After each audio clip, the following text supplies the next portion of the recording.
I remember talking to a mother, and one son had been killed and the other one had been captured. She was much more concerned about the one who was captured because the one who was dead could not be hurt anymore.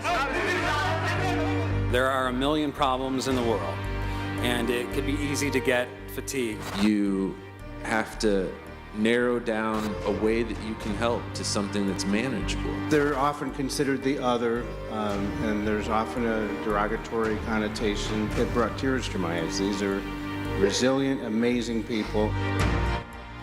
Yeah, it might be easy to turn away or simply ignore the challenges that we don't confront every single day. But though some pain and suffering may be half a world away, it is still our world, and the pain and suffering is still very real. Solutions don't come easily nor quickly, but they rarely come at all without understanding, which is why I joined a local group of experts on the tragedy in Syria and Lebanon for a community conversation held recently at Indiana Tech. We started with a closer look at the crisis, the human toll of war. Several Manara Center students sat down to talk about the devastating impact of war. أنا اسمي محمد المصلب من سوريا من حما. The audience at the panel discussion listened to their stories to get a better idea of their struggle. 2011 بلشت الحرب بسوريا وهذا الشيء أثر علينا كتير. As you can see, the students still find it difficult to talk about what they've seen and what they've been through. Most, like Mohammed, lost family members. ISIS tortured others before they fled to Lebanon. Now that they're living in the settlements there, they're facing new struggles. From the panel stage, Fort Wayne attorney and refugee advocate Sam Jarjor describes his visit to the settlements last year. He says the Lebanese government wouldn't refer to them as refugee camps because if they did, they'd have to give everyone in them more rights. They don't have the right to work. They don't have the right to vote. They don't have the right to participate in government, and it's very difficult for them. والله شيء صعب. الأصعب من هيك إنك تقعد بدولة ما بدك تشتغل، شلون بدك تاكل؟ Hamza Karouf describes it as soul-crushing. كان لنا حلم.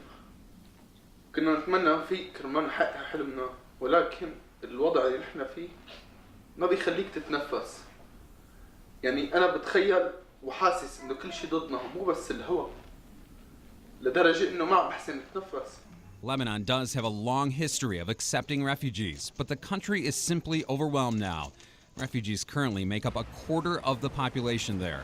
There's competition for work and resources. Lebanon economically has a crisis. We can no longer take any more refugees. Aliyah Natafji grew up in Lebanon. Yes, there is definitely a struggle between the Lebanese and the Syrians, simply because, like I said, we've had a Lebanese civil war that we haven't even came out of yet. So a war she survived throughout her childhood. She says her mom would send her to the grocery store during a 3-hour daily ceasefire. But one time, she remembers clearly, the gunfire started before she could return home. From just hearing it, I froze. I could not move, period. So I was only a block away from home, and I hid in the first building, and I stood there for like a good 15 minutes before someone noticed that I was standing in there, and they knew where I lived and grabbed me and took me home. And yet, as horrible as that was, she feels worse for the current refugees. As she puts it, she was lucky enough to have her family, food, and shelter. I match their situation to mine, and I find that theirs is a lot worse than what I have been through. So, and still, I had been traumatized. And clearly, so have many of these students. One of the skills they're learning at the center is filmmaking. They produced 3 short films as part of a series called From the Front Line. One focuses on the post-traumatic stress of losing loved ones. Their trauma and stress, coupled with the barriers built against them in their new home, making it hard to see a way forward.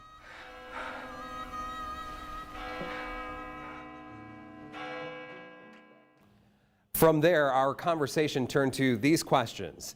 Is there a solution? And if so, is there anything we can do here at home to help? As you'll see, those are complicated questions, difficult ones to answer. But the panelists all seem to zero in on something small. We could cite the statistics, tell you that according to the United Nations Refugee Agency, there are 25.4 million refugees in the world, the highest number ever seen. We could describe the wars, the persecution, and the violence that force one person to become displaced every 2 seconds, 30 every minute. But we realize those numbers are overwhelming. I mean, I think the only solution that's realistic for any of us, you have to narrow down, a way that you can help to something that's manageable. To try and take on all the world's crisis, I think can be a little too much and it can burn you out. But if you can say, well, I think if I do this little bit, it'll help a little bit. And I think if you can find a way to consistently work at something, you can end up with this kind of exponential growth. Or, as refugee advocate Caleb Yale puts it, you can create waves. Just each day we just work on something a little bit, starting the center a little bit. That's why he pushed so hard for the Menara Center in Lebanon, where, as we've shown you, young Syrian refugees escape the stress of the camps. It's a place where they soak up knowledge and life skills, and it's a concept that at first didn't seem to be a priority to fellow advocate Sam Jarjour. When Caleb came to us with the project of the Menara Center, I'm a lot more practical minded, and I'm more like they need fuel, they need blankets, they need food. But I get the Menara Center now. I really do, and I see that it's performing an invaluable service. The center's founder, Elias Matar, says he couldn't turn his back on the refugees in their time of need. They have a small staff, but they've already delivered more than 17 tons of food and a countless amount of life lessons.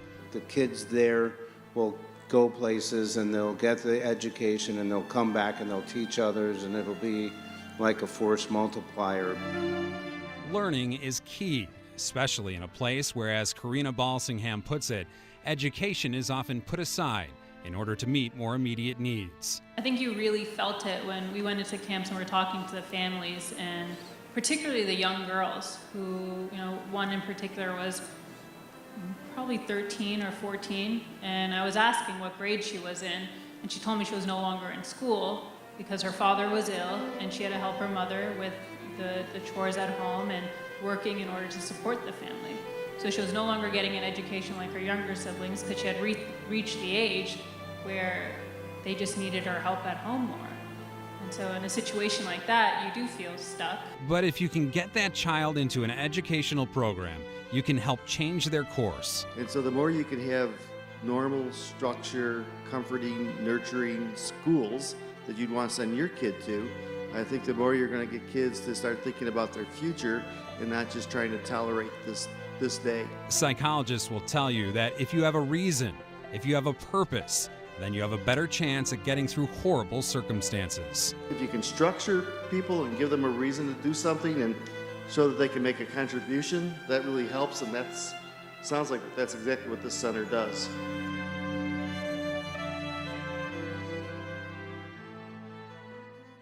We've heard a lot about the terror the refugees have experienced and the struggle they now face, an uncertain future. Will it be safe enough to go back to their homes in Syria? And if they stay, will they find enough work and have a chance at getting out of the camps and into a better life? Now let's focus on hope. I asked the panelists, who have all traveled to the center of this crisis, if they saw hope along the way. Their answer, yes. And their reasons for hope, each had a name. So I was at Syriat Across Borders, which is a physical rehab center in Jordan for people who have been burned, shot, lots and lots of paralysis. And there was an 8-year-old boy there who was missing both legs, one arm, one eye. University of St. Francis psychology professor Dr. Carl Yulin Halverson is talking about Basil, a child from Daraha, Syria, who fell victim to the violence of war. He had been playing soccer with his friends, and they saw this round thing in the ground, and he went to kick it, and it was a bomb. He was the only one that lived, and then his mother died. Basil's remaining family members were able to get him to Jordan, to that facility called Syriat Across Borders. 5 Syrian women established the center, providing a school, workshops for women empowerment, and most importantly for children like Basil, a rehab facility. And the first time I saw him, He was this despondent, angry, isolated child. The doctors at the rehab provided him with prosthetic legs and a prosthetic hand, along with counseling. Plus, they enrolled him in a Jordanian school set up for kids just like him. The next year when I saw him, he was beating everybody in foosball with one hand. And the part of it was that he was in a facility where everybody else also looked different than everyone else. And they all had hope. Now, the leaders of the school tell me Basil has gone back to Syria to be with his family. But I think that in another situation, this kid could be the walking wounded that would be angry and hurt others. And now I think this kid is going to end up being an inspiration. Refugee advocate Sam Jarjor answers the question about hope like this. I was recently on a flight and I watched a movie called Sufra. And it was a story of Syrian and Palestinian refugees in Lebanon that lived in camps, and they wanted to put together a food truck. And so they had a problem with funding, and they started a GoFundMe page, and ultimately they raised 5 times their goal. Then came the bureaucratic nightmare of trying to get a permit for this food truck. Since they live in camps with no addresses, they couldn't get the permit, so they had to get a store. And on and on and on, but ultimately they opened this food truck. It's incredibly popular, and Susan Sarandon just went to Lebanon this week and showcased Sufra, which is a film, and I recommend it. But it's the story of resilience and of women. نأمل أن تكون الحياة أفضل بالمستقبل. لأن الإنسان يكون إنسان. You'll find links to help the rehab center in Jordan and a link to the trailer for Sufra in this story on our website, fortwaynesnbc.com. Coming up, how the UN Refugee Agency is handling the crisis of refugees worldwide and whether Syrians living in Lebanon feel safe enough to return. That's coming up as this Fort Wayne's NBC special presentation continues.